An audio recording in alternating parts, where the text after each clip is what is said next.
Hello, Central New York, and hello, hockey fans all across the internet, and welcome to 315 Hockey Live, the show dedicated to hockey in Central New York. I'm your host, Scott Kinville, and you will notice that I am not in the studio tonight. Just so everybody knows and everybody's wondering, just getting over the COVID, so I decided to stay out of the studio tonight, so I don't want to infect anybody else, any leftover. So I'm out here in my garage. But regardless, we have got a great show lined up for you tonight. Before I bring our guests in, I'm going to give you my co-host. First of all, sitting right there on his couch, he's ready to rock and roll. He is the founder of 315hockey.com. He is Mr. Mike Verminski. Mike, how are you? Doing pretty well, Scott. Been a busy few days, as you know, but that's all part of life, I guess. So It is. But you know what? It's a good busy. It's a very good busy. Absolutely.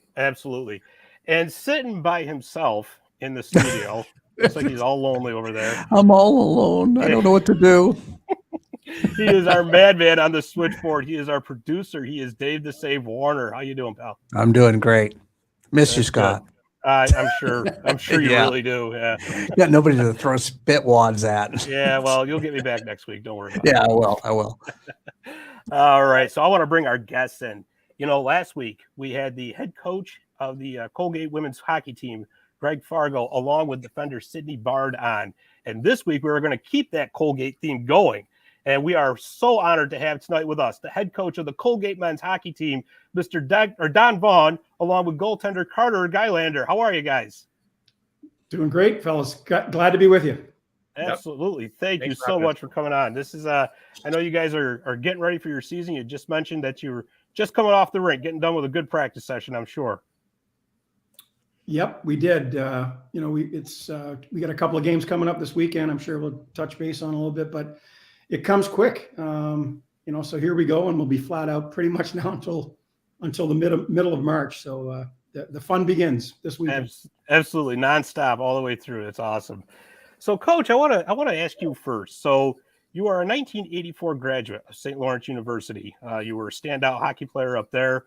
Right after you graduated, you went into coaching, and your first stop was in Holland as a player coach. So, tell me, how did that come about, and tell us about that experience. Sure. And, keeping it in the 315 area code, too, up there in Canton, New York. So, there you go. It was an unbelievable experience for me, first of all.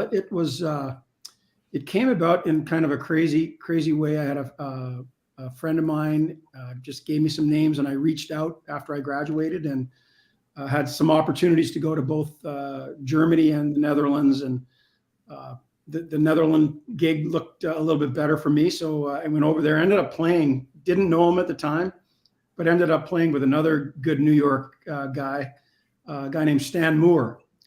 Stan's father coached up in Messina for a long time, and Stan played at Oswego, and he and I met for the first time at the airport in Montreal on our way to Holland. And they're just beautiful people.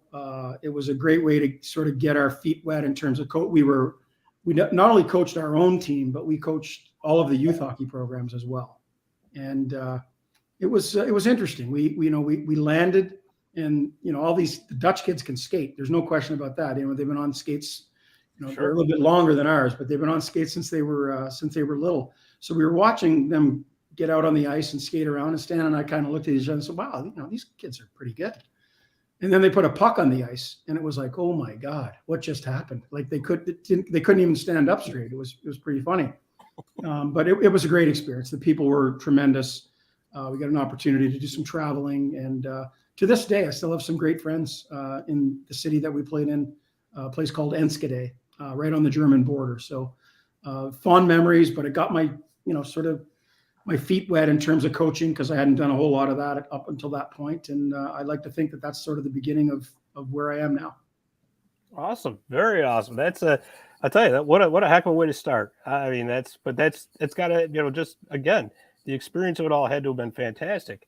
So you come back stateside after you were done there, and now you are entering your 29th season at Colgate as the head coach, which is just phenomenal in itself. What are some of the biggest changes that you've seen in the game itself, starting from when you started coaching to right now? How long do you have? I mean, as long as you want, my friend. I mean, I did start as an assistant coach in 1985 at my alma mater at St. Lawrence. So that goes back way. So of course, no cell phones, no internet, no social media. So a lot has changed. I remember being on the road recruiting, and there'd be a lineup of 10 or 12 deep of assistant coaches and scouts waiting to get on a payphone. And everybody was waiting in line to either call their head coach or home to check in on family, since we're on the road a lot. But it's that part of it has changed, a lot. I mean, I think the other thing that I see is, these guys, Carter, obviously some of these other guys that I've coached over the years, that, we didn't play our first game when I first started at Colgate until like mid-October, maybe in the third week. And now we're playing this weekend, the beginning of October. And it's become a 24/7, 365-day commitment, both from the athletes and the coaches. And that's been a huge difference. It used to be, guys would show up in late August and they'd had a month to get in shape. Well, that's not happening anymore. The guys they're taking care of their bodies. They're eating properly. They're getting their rest. That's been a big difference. I certainly can't tell these guys anything that they don't already know when it comes to the social media piece. Like, I'll walk in the locker room like I've got this big news, like somebody got traded, or the polls are out, and so I'll announce it in the locker room, and they kind of look at me like I've got but what's wrong with you, coach? That's like yesterday's news.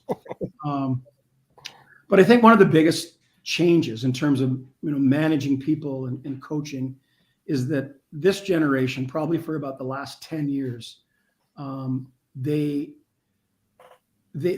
need to know why you're doing a drill or why you're doing a certain piece of structure, and they need to know now, which has really been different. When I first get into this, you do as I say kind of thing. You bark at them and they go out and they do it. Now these guys, they keep you sharp. There's no question about that. Like, without getting into details, I mean, they just want to know why you're doing a drill, and what's this going to do for me personally, and how do I get better from doing this kind of thing. And for me, it's kept me sharp. Sure. These guys are a lot smarter than I am. I say that every day. I admire what they do. I know, academically and everything else on campus, but it's the fact that they're inquisitive, they want to know, and they expect information instantaneously. And that's been a huge shift from, 15 or 20 years ago. Oh, absolutely. The days of do it because I told you to do it are long gone. Boy, they ever. That's for sure. Coach, we just got some of your background. Carter, I want to get a little bit of yours too. And I know Mike, being a former fellow goaltender, has a question that he wants to ask you. Yeah, I always like to learn how goalies decided to play goalie, and then who your favorite goalie was or is still. Yeah, well, it's a rather interesting story of how I became a goalie. Back home, I got two older sisters, Allie and Brittany, and my parents put them in ringette, being from Canada, which is a pretty popular sport. Definitely a lot more girls than boys playing that, but with both of them working and having two older sisters, with a schedule with myself on a different minor hockey team, that just wasn't going to work. So they put me in ringette, and I started off playing as just a normal player. And back in those leagues, you could only score 3 goals max, kind of thing. And I go out there, sometimes score 3 goals, and I just love to score. And it wasn't until my second year that we just have a rotating goalie system. And at first, it never crossed my mind that I wanted to play a goalie, and went to, I'll try it. And that after that moment I tried it, I realized, this is a lot easier. I don't have to skate, don't have to work as nearly as hard, and why not? I loved it. And so pretty much from that point on, I just remained as being a goalie, and just tried out for my novice team in hockey. And from there, I've never been a player as playing hockey ever. That's really cool. And it's funny because I coach a youth ball hockey program that we have down here. And Coach, you might be able to speak to this. When kids are younger like that, I always tell them it's great to actually try every position, because I'll have some kids, I just want to be a goalie. I don't want to. It's like, well, that's good, that's great, but it's fantastic also to be able to get that other perspective. Not only that, I think we're so specialized now in all of our sports. I think kids should play a lot of different sports. Oh, sure. Growing up, we did play ball hockey when the ice came out, and then we played, fast pitch softball in Canada and baseball. And I mean, it just develops all different kinds of skill sets. But it's so hard, and I get it. I understand, why parents do it. They, Johnny next door is playing 12 months a year. He's going to get a head start on my son if I don't do that.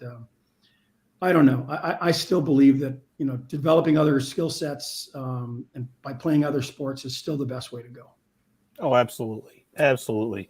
Well, Carter, all your hard work paid off. As 2019, you were drafted by the Detroit Red Wings. So tell us about that draft experience. Were you expecting to get drafted that year? I had high hopes, and I was optimistic that I was going to get drafted.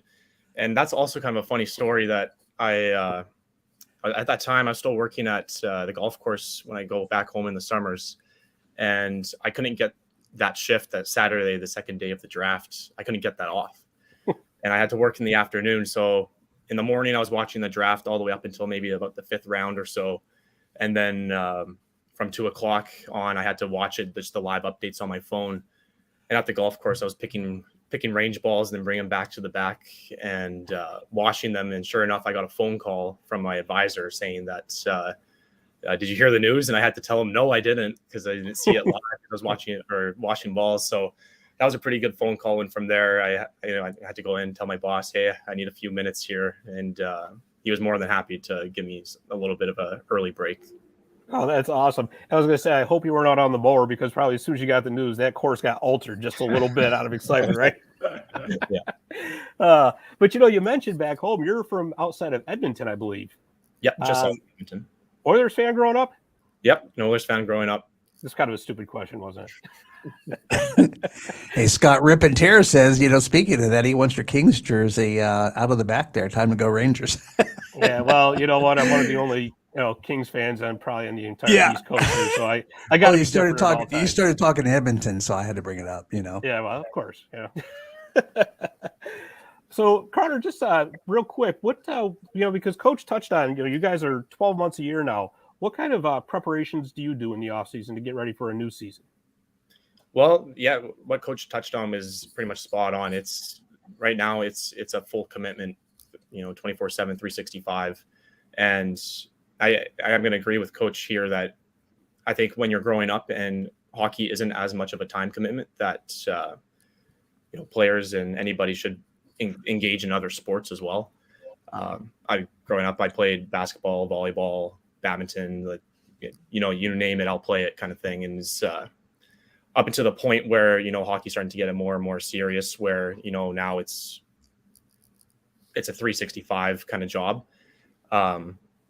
So the past few years now, it's been in the summers, you get pretty much no time off other than going home, and even when you're at home, you're grinding. And it certainly is a process, but it certainly has paid off up until this point. And to speak on that, just in the summers, back when I got drafted in 2019, I had experienced my first development camp, and that was certainly eye-opening. And from that point on, during the camp, they taught us quite a lot of what it's like to be a pro, and how to manage everything on the ice, off the ice, your body and your time management, and that's all applicable to being a student athlete. And that's one of the best kind of experiences that comes with playing college hockey. So it certainly has been a grind, but I've learned a lot over the past few years of what it takes to, just be a pro. Yeah, absolutely. And, I wanted to ask you guys about that too, because, Coach, your teams are consistently in the top of the academics for the NCAA for hockey. How do you guys continue year after year having that academic excellence? Well, first of all, we make it a priority, and we actually pull it into the locker room. I mean, it's something that I've always, since I got here,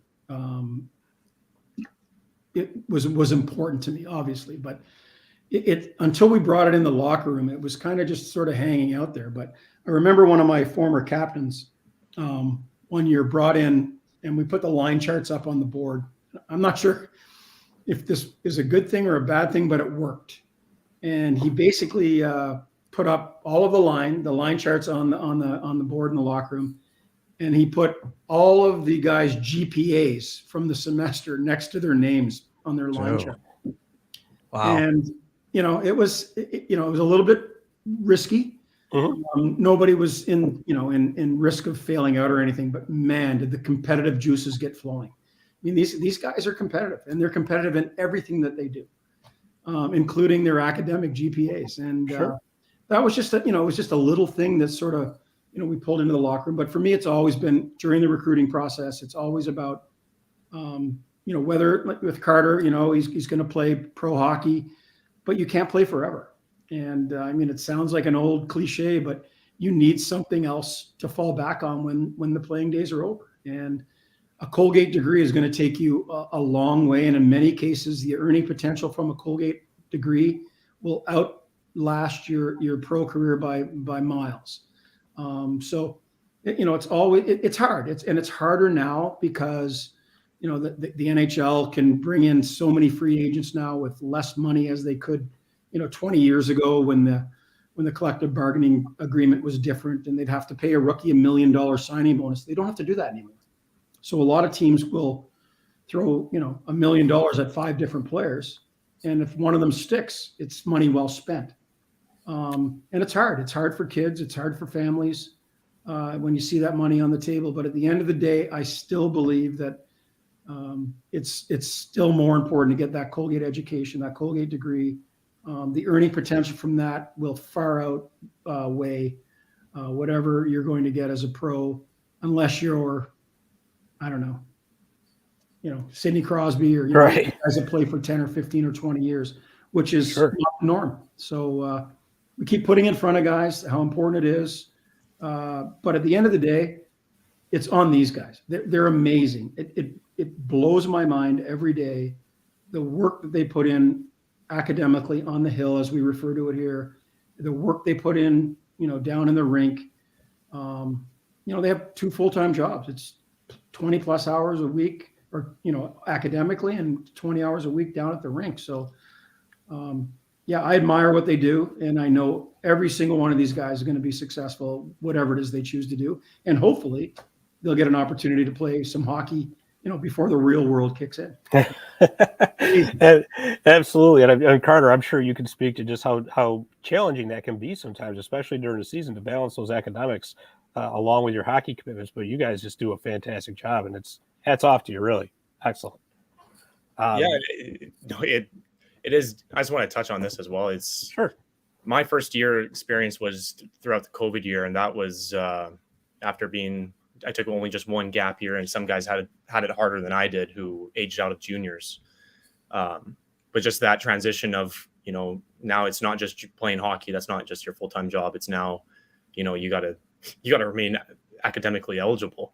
And so, some guys that could be a little scary at times, and you definitely had to learn and adjust, just proper time management. And, over the past couple of years, it certainly has gotten a lot easier. And especially now that COVID doesn't have as large of an impact on our everyday lives. But it's helping the new guys coming in now with, giving them tips and tricks or learning the time management, because at the end of the day, we're all in it together and we're all kind of experiencing the same thing. And it's still just the school and academic side of being on a team. It kind of brings it together even more. Oh, absolutely. Absolutely. And like I said, Colgate's one of the best around as far as combining the two. So really, you guys are terrific at that. But all that hard work is now culminating because we are ready for a new season. So this weekend, you guys kick off your exhibition season with games against RPI and golf. Sorry about that. And anyways, your regular season kicks off the following weekend against Northern Michigan. In the latest USCHO poll, you guys have got some votes in there. So the voters are noticing. Going into this season, what do you guys think are some of the strengths of your team? Well, for me, it's our goaltending. I mean, I got our goalie on. What do you want me to say? We set that right up for you. Right? Thanks for that softball question. What are friends for, right? Yeah, right. Again, we have all 8 defensemen back from last year. So defensively, we're solid. I love what I'm seeing here in the early going. Obviously, Carter's on top of his game. So, it has to start there with every guy back. We did lose some offense up front, so we've got to find a way, to create some offense. I think our power play has to continue to work and improve. But I like our team a lot. We haven't had a team probably this experienced in about 4 or 5 years. So for the early going here, it's almost been, giving them a couple of drills and get out of the way. Sometimes I can mess up a practice just as good as I can create one. So, but yeah, I mean, it's fun. Our league obviously is, it's from one night to the next. It's a bounce of the puck. It's a save. It's a special team play. I mean, that's college hockey now. So when you only play 34 regular season games, I mean, every game is like game 7. I think people miss the mark there. Yeah, it's great in junior hockey playing 70, 80 games, and that sort of mimics a pro game. But to me, I think our guys are better prepared and from a development standpoint, because every single game matters. We lost a bid to the NCAA tournament in 2015 by 0.2 of a percentage point. And, one more win or a tie somewhere along the way would have got us in the tournament. The team that got in over us was Providence College by 0.02%, and they won the national tournament. So, without putting too much pressure on your guys, they do need to realize that, every shift matters, every draw matters, every shot on goal matters. But that's what makes college hockey beautiful, in my opinion. Oh, absolutely. Yeah, and you're so right about that, Coach, because with a shorter schedule than you mentioned, junior hockey, there's definitely less margin for error. And, obviously you guys are playing in the ECAC. You got some tough competition in there as well. But you know what, too? You play those tougher teams, you pick up a few wins in them, and you guys are going to shoot right up the standings and the rankings, really. Yeah, without a doubt. I mean, we've got, the poll with the 4 top teams and us being 5th, but Quinnipiac is, they're going to be a power. You got Harvard, who just continues to reload every year. Clarkson Casey's done a great job up there. And then Cornell. I mean, Cornell just is always there. But I like our chances. I really do. I think it's going to be a fun year, and we can't wait to get going this weekend with the exhibition games with RPI, and then Guelph on Sunday, and then next weekend right into the real deal with Northern Michigan, and they're ranked number 2 in their conference. So yeah, there's no nights off, I guess, is the best way to put it. Not at all. How about you, Carter? What do you think? We got some strengths from your perspective. Well, I think it's one of our identities in the room is playing fast. We're a team that we have all of our players have a ton of speed, and in the ECAC, it's so defensive and it's so tight that any little edge can, make it a tough night for the opponent. And I think our speed is something that we can certainly use against them. And like Coach was saying, it's every game is exciting. It's a game 7 experience. It's so tight. And we got a sense right now, we've been here for a little over a month, and everybody on the team is so excited for the season. We have high expectations, and we're set out to, be a contender in the ECAC. And that's one of our goals, is to win an ECAC championship. And we shouldn't have a doubt in our mind that we can't do that. So you can just feel that we all have a strong sense of excitement, and the fact that we're playing so early right now it's awesome compared to freshman year, where we didn't get to play one game until November and then take a 2-week break and then come back. It's night and day difference, and it's we're all so pumped for it. Oh, sure, I can only imagine, and that's awesome. And in a few weeks, you guys have got a big road trip coming up. You're going all the way out to Arizona State. That's interesting. Kind of thinking outside the box, I guess, a little bit. So obviously you're going to have to fly out there. You're going to have to maybe cut a few days off of your practice time or whatever. What kind of different preparations are you going to have to make for that trip, as opposed to, say, a bus trip within the ECAC? I mean, these guys are resilient. It's amazing when you look at where these guys come from. I mean, we've got them from all over the place, right? But some of our guys have had 15-hour, 20-hour bus trip. Carter, what was your longest bus trip? My longest, I think it was only 8 hours in the AJ and Sherwood Park. I was pretty fortunate, but Only 8 hours. Yeah, that's it. We've had some guys in the BC league that, they've had to wait for ferries and do this, but yeah, I mean, they go with the flow. We played in Arizona the year they first became Division I, so we've been there once before. They've done an amazing job with that program as an independent. Building a brand new rink. The most exciting part about probably this trip is we will be the first game in their new rink. Oh, really? Oh, excellent. Yeah, so we'll be kicking out the Phoenix Coyotes so we can come in and play because they're playing in the same building. I know. But we're excited to be able to open their building, and we hope to, rain on their parade a little bit when we're there. But I got a ton of respect for the job they've done at Arizona. And, I think the one thing about taking a long trip like that early in the season is it pulls the guys together. Sure. There's nothing quite like being on the road. There's less distractions, and there's always be prepared for for some adversity, whether it's a delayed plane or a piece of equipment gets lost. But we're really looking forward to that trip, especially early in the season, to sort of pull the guys together and see what we have on the road, because it won't be easy, and the games are already sold out in their new building. So we're really looking forward to that. I don't know what Carter has to say, but I know I am. Yeah, well, you couldn't have said any better, Coach, talking about how it pulls the team together. We had a bit of an experience last year traveling to Northeastern when just travel issues, delays, cancellations of flights. It's in the moment, it's not great, but you're with the team, you're with the guys that you nobody else you'd rather be with. So it's an awesome experience traveling, and the fact that we get to go to Arizona State in their new rink, in their home opener of their new rink, it's going to be just electric. And the fact that it's this early on in the year, it honestly can't hurt us no matter what to go to something like that, where it's going to be great hockey and just great for the team. Well, unfortunately, it's going to be on TV too with ESPN Plus, so that's definitely, thank goodness.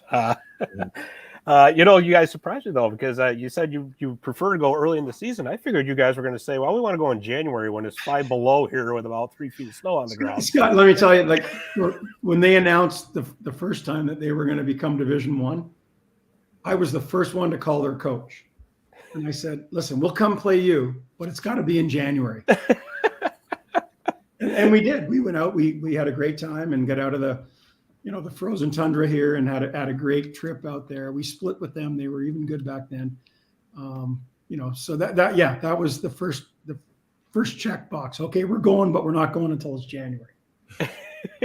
Can't say as I blame you, not one bit. But you guys both mentioned that it's definitely a team building and brings the team together.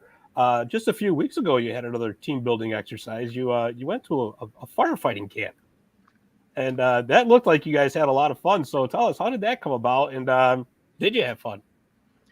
I'll speak to the how it came about part, then I'll let Carter speak to sort of how it went. But Dana Borges, my associate head coach, was looking for some kind of a team building experience. And he has an uncle that's a firefighter, and fell upon their sort of their core values, which speak directly to what we do.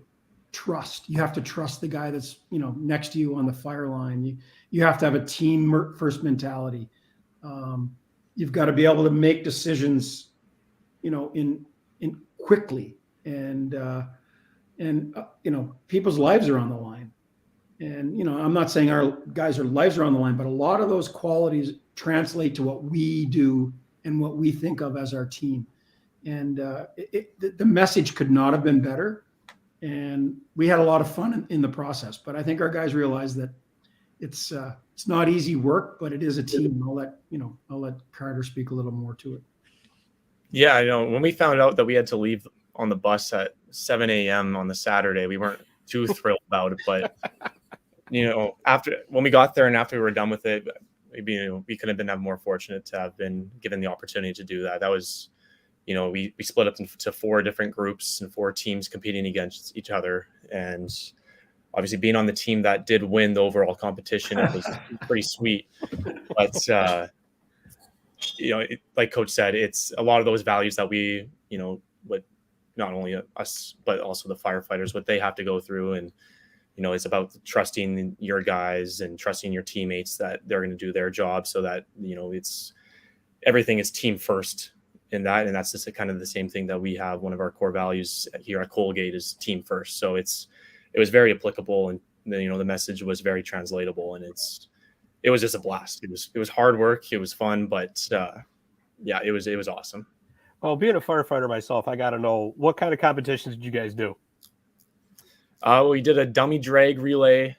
We carried a fire hose up a couple flights of stairs, pulled the fire hose up with a rope, and sent it back down. We did the Kaiser hammer, and then we also ran out the hose to spray a pylon and then run it back to the truck. And then that was also a relay. So we had timed events in all of them. No kidding. So they didn't take it easy on you guys.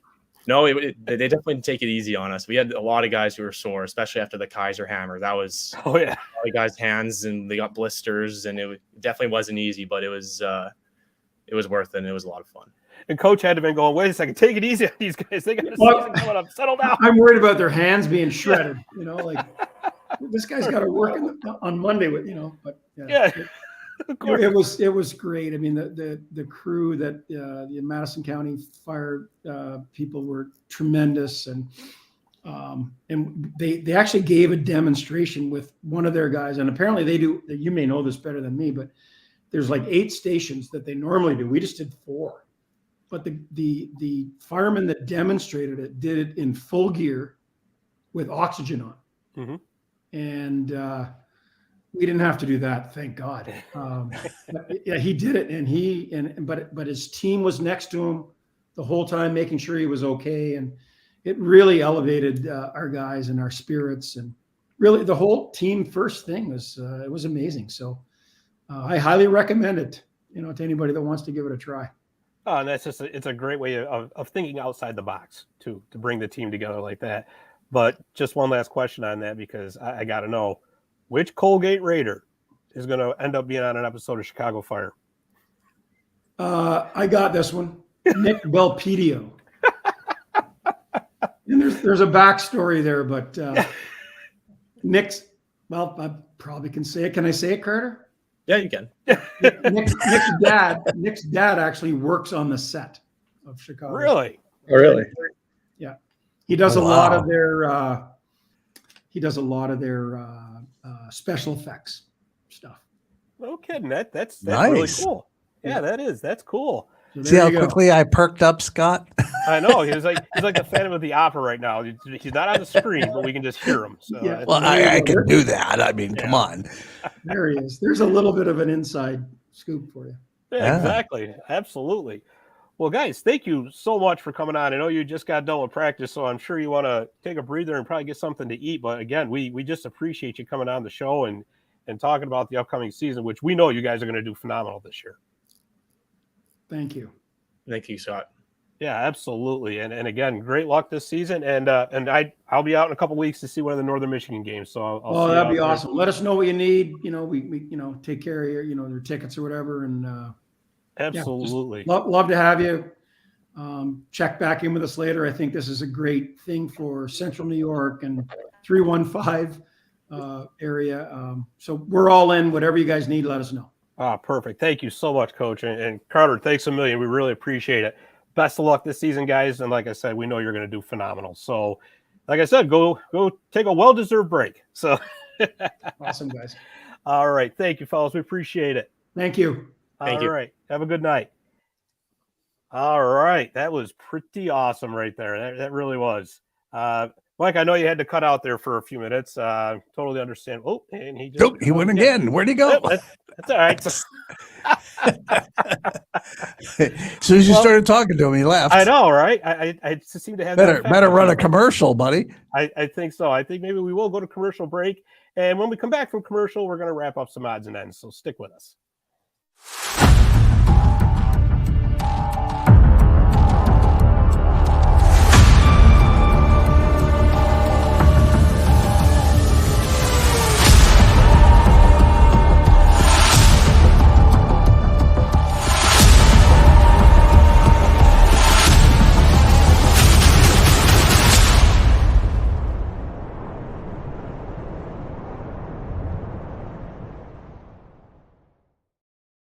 All right. All three of us are back now. All right. We're back.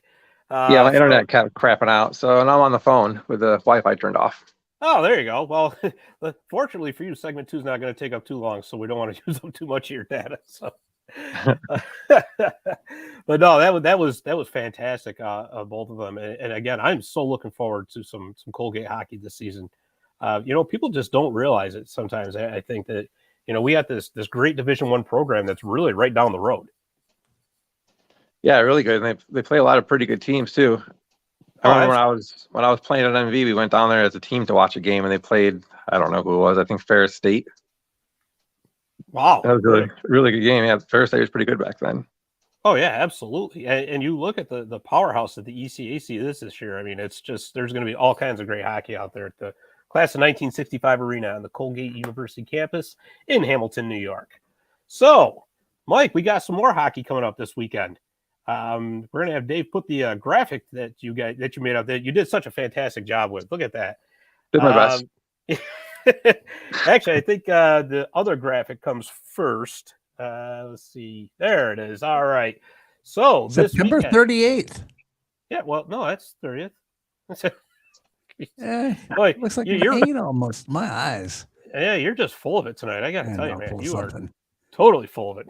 I don't know. This Friday night, the Syracuse University women are going to Merrimack to take them on, and the Colgate University women, who we just had on last week, are at Mercyhurst. Both of those games are obviously on the road. Saturday, October 1st, again, Syracuse is playing Merrimack. The Colgate women are playing Mercyhurst once again, and we got some junior Comets action. So the Junior Comets NCDC team they're playing the Boston Junior Comets, or I'm sorry, the Boston Junior Bruins. It's a Junior Bruins shootout. So apparently there's a tournament going on out there. There's a big showcase for NCDC and Premier, all kinds of hockey out there this weekend. Yeah, that's awesome because it looks like the Premier team is going to kick off against the New Hampshire Junior Monarchs. So that's really cool. That's Marlborough, Massachusetts, I believe. Yeah, I think you're right. Yeah, absolutely. And let's see, Dave, if you could go over to our next slide, please. Yeah, which one was that? Oh, yeah. There it is. I forgot which one I clicked on. Well, that's okay. We understand. It's all good. I know. As you can see, the tournament continues right there for both the NCDC and the Premier team. All kinds of action for them this weekend. If you go to uticacomets.com, you can link to the Junior Comets website there, and actually, the best place to go is usphl.com to follow all the action there. Like I said, and we talked about earlier, the Colgate men, they got let's see, RPI. They're on the road at RPI this weekend. Saturday, the first to play RPI, and then Sunday they are home for golf, and those are both exhibition games. So, anyways, we're gonna wrap up here with our contest. Dave, if you would put there it is right there. That one I knew. Yeah, we're getting down the home stretch here, people, for our Martin Broder bobblehead giveaway. We're going to draw that next week. So if you want the Martin Broder bobblehead giveaway contest, you got to like that post that you see on our Facebook page. Just go to 315 Hockey on Facebook, scroll down, you'll find that post, like that, and please make sure to subscribe to our YouTube channel because that's the big reason why we're doing it, to build up our subscriber base. So there it is right there. We'll be drawing that next week. Best of luck to everybody who enters. Do you realize I have that thing hostage here in the studio now? Well, it's just, you know why? It's alone with me now. I'm never going to see it again. I know. It'll never be the what same. What bobblehead? I don't know what you're talking about, Mike. I suppose we should probably start putting a disclaimer before this, huh? Yeah. If Dave doesn't run off with it first. Yeah. We don't know what kind of condition the bobblehead's going to be in when you win it, but that's... Yeah. Barry thinks we'd have. He wants my bobblehead. Barry, it's $89. We've already checked into it. We did too. We really did. Oh, geez. Oh boy. Well, Mike, any closing thoughts?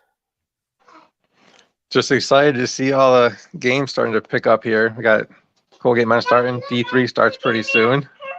Yeah, absolutely. And your daughter's excited too. This is awesome. Yeah, she got her first haircut, so she's very excited. All right. Very cool. Very cool. Look. Hey, looking good. All right. I like it. She's a star now. Yeah, you're a star. Absolutely. And you know what, too, I just wanted to mention as well, if your youth hockey program is doing any kind of fundraisers, please let us know, and we will announce it right here during this segment for you. We want to be able to get the word out for all programs possible to try to raise some money, because we know sometimes the sport we love can get expensive. So, like I said, if you got a fundraiser, let us know, and we'll help get the word out. All right. Well, I think that's all the time we got for tonight, fellas. Again, we want to thank the Colgate men's head coach, Don Vaughan, and goaltender Carter Gylander for coming on the show. That was awesome. And you know what? Like I said, they're going to do great this season.